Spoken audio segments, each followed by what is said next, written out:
உலகெங்கும் நிறைந்திருக்கும் தமிழ் நேயர்கள் அனைவருக்கும் எமது மனமார்ந்த வணக்கம். நான் உங்கள் ஜோதிடர் அத்தியூர் சுதாகர், பாரம்பரிய முறை ஜோதிட ஆராய்ச்சியாளர். இன்று நாம் காணக்கூடிய தலைப்பு கன்னி ராசி என்பவர்களுக்கு ஏப்ரல் மாதத்தில் நடக்கக்கூடிய அற்புத கிரக பெயர்ச்சிகளும் அதனால் நடக்கக்கூடிய நன்மைகளும் என்னன்றது இந்த காணொலியில் தெளிவாக விவரமாக நம்ம பார்க்கலாம். நம்ம சேனலை சப்ஸ்கிரைப் பண்ணாதவங்க பண்ணிக்கோங்க, பெல் பட்டனை கிளிக் பண்ணி ஆல் ஆப்ஷனை கொடுத்துக்கோங்க. அப்போ தான் அடுத்தடுத்து காணொலிகள் உங்களுக்கு உடனடியாக வந்து அடையும். கன்னிராசி அன்பர்களை பொறுத்தவரையிலையும் நிறைய மன உளைச்சலை கடந்து வந்தாச்சு.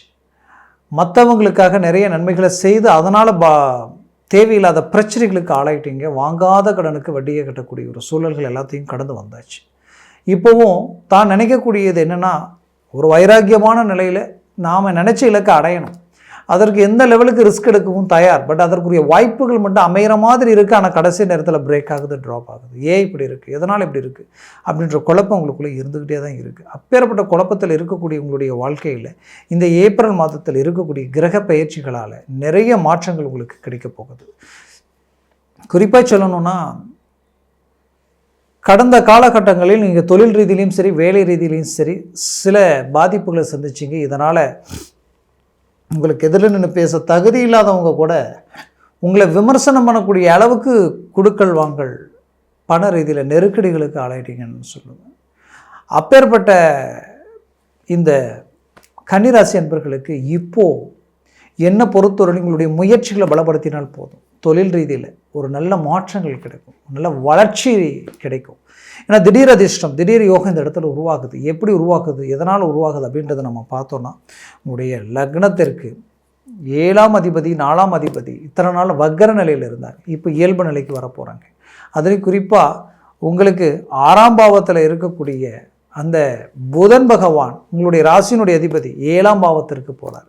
ப்ளஸ் பார்த்தீங்கன்னா, கெட்டவன் கெட்டிடில் கிட்டிடும் ராஜயோக அமைப்பு இருக்குது. அப்போது 3ஆம் அதிபதி 8ஆம் அதிபதி உங்களுக்கு 6ஆம் நிலையில் நிற்கிறது. செவ்வாய் மிகச்சிறந்த யோக பலத்தை கொடுக்குது. அப்போது இந்த எல்லா விதத்துலையும் உங்களுக்கு பாசிட்டிவான நிலையில் இருக்கிறதுனால இப்போது முயற்சி எந்த விதத்தில் எடுத்தாலும் அந்த முயற்சி உங்களுக்கு கை கொடுக்கும். அந்த முயற்சி பெரிய லெவலில் பலமான நிலைக்கு உங்களுக்கு கொண்டு செல்லும். அப்போது வெளிநாடு முயற்சிகள் எடுத்தாலும் இத்தனை நாட்களாக தடையாக இருந்திருந்தால் இப்போ உங்களுக்கு அது சக்ஸஸ்ஃபுல் கொடுக்கும். வெளிநாட்டில் இருக்கக்கூடிய உங்களுடைய வாழ்க்கையில் நிறைய இன்னல்களை சந்திச்சிருந்தாலும், சில மன அழுத்தங்களை கடந்து வந்திருந்தாலும், சில இழப்புகளை சந்திச்சிருந்தாலும் அது எல்லாத்தையும் மீண்டு ஒரு நல்ல சக்ஸஸ்ஃபுல்லான இலக்கை நோக்கி பயணம் பண்ணக்கூடிய அருமையான தருணமாக இது இருக்க போகுது. முயற்சிகளை பலப்படுத்தினாலே போதும். இதெல்லாம் பெரிய லெவலில் உங்களுக்கு சக்ஸஸ்ஃபுல் கொடுக்கும். ஏன்னா நீங்கள் கடின உழைப்பாளிகள், எப்போவுமே எதற்கும் யோசிக்க மாட்டீங்க. ஆனால் நடந்த நெகட்டிவை நினச்சி நடக்கக்கூடிய பாசிட்டிவை விட்டுடக்கூடாதுன்றதுக்காக தான் இதை நான் சொல்கிறேன். அப்போது கன்னிராசி அன்பர்களை பொறுத்தவரையிலும் திருமண முயற்சிகள் நிறைய தடைகளை சந்திச்சிட்டீங்க. அந்த திருமண முயற்சிகளால் எடுத்த ஒவ்வொரு நிகழ்வுகள் என்ன ஆயிடுச்சுன்னா, இதுதான் பொண்ணு, இதுதான் மாப்பிள்ளை நினச்சதுக்கப்புறம் கூட அது ரிஜெக்ட் ஆகக்கூடிய ஒரு நிலைமை. அதுலேயும் ரொம்ப நாளாக இஷ்டப்பட்டு இதுதான் என்னுடைய லைஃப்னு நினச்சவங்களுக்கு இஷ்டப்பட்டவங்களே விலகி போயிட்டாங்களேன்ற ஒரு வழி வேதனைகள் உங்களுக்குள்ளே இருந்திருக்கும்.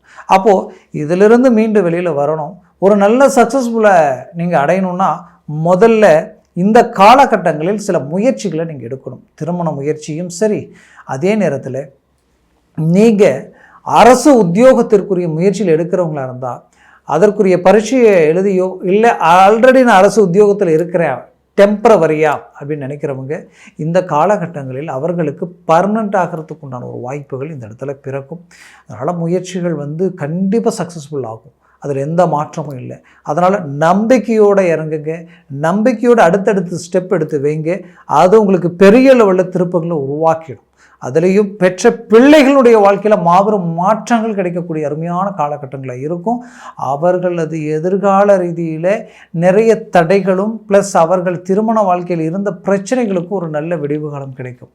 அந்த விடிவு காலம் எந்த அளவுக்கு இருக்குன்னா, கண்டிப்பாக மற்றவர்கள் கண்டு வியப்படைகிற அளவுக்கு அவங்களுடைய மேனேஜ்மெண்ட் இருக்க போகுது. அது வேலையிலையும் சரி, தொழில் சார்ந்த ரீதியிலையும் சரி அவர்களுக்கு நல்ல ஒரு பக்கபலமான மேன்மைகள் கிடைக்கும். கடந்த காலகட்டங்களில் சிலருக்கு வண்டி ரீதியில் சில விபத்துகளை கடந்து வந்திருப்பீங்க. அந்த விபத்துகளால் ஆரோக்கிய ரீதியில் சில பிரச்சனைகள் இருந்துகிட்டே இருந்திருக்கும். அது உங்களை விட்டு நீங்கிறதுக்கு உண்டான ஒரு அருமையான காலகட்டமாக இது மாறும். மேற்கொண்டு ஃபைனான்ஸ் துறையில் இருக்கிறவங்களுக்கு நிறைய கொடுத்த பணம் கை சேரலையேன்ற ஒரு வருத்தம் வருத்தம் உங்களுக்குள்ளே இருந்தாலும் அதெல்லாம் உங்களுக்கு வந்து சேரக்கூடிய ஒரு அருமையான காலகட்டங்களாக இது மாறும். அப்புறம் உங்களுக்கு சினிமா துறையில் நீங்கள் இருக்கிறீங்கன்னு பார்த்தீங்கன்னா, சினிமா துறையில் இருக்கிறவங்களுக்கு இத்தனை நாளாக உங்களால் மற்றவர்கள் நலன் அடைஞ்சிருப்பாங்க. இதற்கு மேலே நீங்கள் நலன் அடைய போகிறீங்க. நீங்கள் பெரிய லெவலில் சக்ஸஸ்ஃபுல் அடைய போகிறீங்க. இந்த காலம் உங்களுக்குரிய ஒரு காலம்தான், அதில் எந்த மாற்றமும் இல்லை. அதுலேயும் கன்னிராசி அன்பர்களுக்கு டெக்ஸ்டைல்ஸ், ஜவுளி, நெசவு சம்மந்தப்பட்ட ரீதியில் இருக்கக்கூடியவங்க, வாகனத்துறையில் இருக்கக்கூடியவங்க, கனரக வாகனங்கள் துறையில் இருக்கக்கூடியவங்களுக்கு பெரிய அளவில் மாற்றங்கள் பிறக்கும். சாதாரண ஒரு ஓட்டுநராக இருக்கிறேன், ஒரு டிரைவராக இருக்கிறேன், ஒரு கடையில் கூலி தொழிலாளி இருக்கிறான்னா எனக்கு எந்தவித ஒரு மேனேஜ்மெண்ட் இல்லை, இம்ப்ரூவ்மெண்ட் இல்லை, ரொம்ப நாளாக உழைச்சிக்கிட்டு இருக்கிறேன், நான் சம்பளம் கட்டலை, ஆனால் அது எனக்கு பத்தில் மீண்டும் எனக்கு ஒரு நல்ல வேலை அமையுமா, ஒரு நல்ல ஒரு தொழில் பிஸ்னஸ் ஏதாவது தொடங்க வாய்ப்புகள் இருக்கான்னு எதிர்பார்க்கக்கூடிய உங்களுக்கு இது அதற்குரிய ஒரு காலம், அதற்குரிய வாய்ப்பு உங்களை தேடி வரும். புது உறவு தேடி வரக்கூடிய ஒரு அருமையான காலகட்டமாக கன்னிராசி அன்பர்களுக்கு இருக்கும். கடந்த காலகட்டங்களில் பழக்க வழக்க ரீதியில் இருக்கிறவங்க கிட்ட சில நட்பு ரீதியில் சலிப்பு சங்கடங்கள் வந்திருக்கும். அதெல்லாம் இயல்பு நிலைக்கு மீண்டும் இணையக்கூடிய ஒரு காலமாக இது மாறும். அதுலேயும் என்னை பொறுத்தவரையிலையும் கன்னிராசி அன்பர்களுக்கு பார்த்திங்கன்னா எப்போவுமே எல்லாத்துலேயும் பர்ஃபெக்டாக இருப்பீங்க. சின்ன ஒரு மிஸ்டேக் இருந்தாலும் அதை உடனே கண்டுபிடிச்சிருங்க, அது உங்கள் கண்ணுக்கு தெரியும். அப்பேற்பட்டவங்களுக்கு லைஃப் பார்ட்னர் ரீதியில் பல பிரச்சனைகளை கடந்து வந்திருந்தாலும் இப்போது உங்கள் முயற்சியால் அவங்களுக்கு நல்ல ஒரு ஒத்துழைப்பு கொடுத்து மீண்டும் ஒரு சக்ஸஸ்ஃபுல்லான ஒரு இலக்கை நோக்கி பயணம் பண்ண போகிறீங்க. டைவர்ஸ் வரைக்கும் போனவங்க கூட மீண்டும் இணையக்கூடிய ஒரு காலமாக இது மாறப்போகுது. குறிப்பாக வீடு, மனை சார்ந்த ரீதியில் வாய்ப்புகள் அமையும். பூமி வாங்கவோ வீடு கட்டவோ அதற்குரிய வாய்ப்புகளும் உங்களுக்கு அமையும். உங்களோட பிறந்தவர்களுக்குரிய திருமண முயற்சிகளும் உங்களுக்கு கை கொடுக்கும். அதுவும் குறிப்பாக சொல்லணும்னா என்னை பொறுத்தவரையிலையும் பூர்வீக சொத்துக்களும் முன்னோர்கள் சார்ந்த ரீதியில் இருக்கக்கூடிய சொத்துக்களில் இருக்கக்கூடிய சட்ட ரீதியில் இருக்கக்கூடிய பிரச்சனைகளும் இந்த காலகட்டங்களில் தீரத்துக்குண்டான வாய்ப்புகளும் இருக்குது. அதை நல்லா ஸ்ட்ராங்காக இறங்கி மூவ் பண்ணுங்கள், கண்டிப்பாக அது கை கொடுக்கும். என்னை பொறுத்தவரையிலையும் உங்களுடைய ஜனன ஜாதகம் மிக அவசியம். ஏன்னா சர்வாஷ்ட வர்க்க பரல்கள் அதில் எத்தனை இருக்குது, அந்த பரல்கள் பொறுத்து பலன்கள் மாறுபடும். அதனால் சர்வாஷ்ட வர்க்க பரல்கள் முதல்ல பார்க்கணும். அதே நேரத்தில் திசாபுத்திகள் எப்படி இருக்குன்றதை நம்ம பார்க்கணும். அந்த திசாபுத்திகள் எந்த திசை நடக்குது, அந்த திசையினுடைய நாதன் 6 to 12 அதிபதியாக என்ன ஏதுன்றதை நம்ம முறையாக பார்த்து தான் எந்த ஒரு முடிவு எடுக்கணும். அதுதான் ரொம்ப நல்லது. அதே சமயம் பார்த்திங்கன்னா உங்களுக்கு ஒருவேளை இந்த சர்வாஷ்ட வர்க்க பரல்களில் 3க்கு மேலே 4, 5, 6, 7, 8 இருந்துட்டால் ஜாக்பாட் அடித்த மாதிரி பெரிய லெவலில் சக்ஸஸ்ஃபுல் கொடுத்தார். அதுவே 4க்கு கீழே 3, 2, 1, 0 போயிடுச்சுன்னு வச்சுக்கிங்களே, நெகட்டிவாக வேலை செய்யும். அதனால் இது ரொம்ப அவசியம். இப்போ உங்களுடைய ராசி கன்னிராசியாக இருந்து ஒருவேளை உங்களுடைய லக்னம் துலாம் லக்னமாக இருந்துருச்சுன்னு வச்சுக்கோங்களேன், கண்டிப்பாக சொல்கிறேன், தொழில் ரீதியில் நிலையாக ஒரு இடத்துல உங்களால் உட்கார முடியாது. எப்போ பார்த்தாலும் இடமாற்றங்களாகவே இருக்கும். அதே நேரத்தில் தொழில் ரீதியில் வேலை ரீதியில் எப்போ பார்த்தாலும் குடைச்சல் இருந்துக்கிட்டே இருக்கும். போடுற பணத்தை எடுக்க முடியாத ஒரு நிலைமை, மீண்டும் மீண்டும் மீண்டும் மீண்டும் மன உளைச்சலுக்கு ஆளாகக்கூடிய ஒரு நிலைமை. எந்த இடத்துலையும் உங்களுடைய அந்த வேகத்தை அடுத்த கட்டத்தை நோக்கி கொண்டு போக முடியாமல் ஒவ்வொன்றையும் விட்டு மீண்டும் மீண்டும் புதுசாக தொடங்குற மாதிரி இருக்கும். அதனால் அந்த ஜனன ஜாதகத்தில் அதன் லக்னத்தை பொறுத்து பல விஷயங்கள் மாறுபடும். திசா புத்திகளை பொறுத்து பல மாற்றங்கள் உங்களுக்கு பிறக்கும். 7ஆம் வீட்டில் சனி இருக்கிறதுனால வண்டி வாகனங்களில் எச்சரிக்கையாக இருக்கிறது நல்லது. மற்றவர்களுக்கு ஜாமீன் கையெழுத்து போடுறதுலையும் ரொம்ப எச்சரிக்கையோடு இருக்கணும்.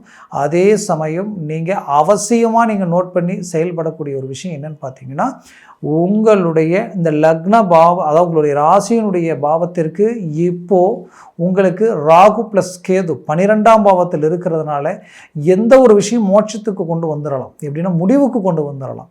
அப்போது சட்ட ரீதியில் இருக்கிற பிரச்சனையும் சரி, வழக்கு சம்மந்தப்பட்ட ரீதியில் இருக்கக்கூடிய ரொம்ப நாள் இழுவையில் இருக்கக்கூடிய பிரச்சனைகளும் சரி, அதே நேரத்தில் சொத்து சம்மந்தப்பட்ட தகராறும் சரி, இந்த காலகட்டங்களில் சரி பண்ணலாம். அதனால் முயற்சிகளை பலப்படுத்துங்க.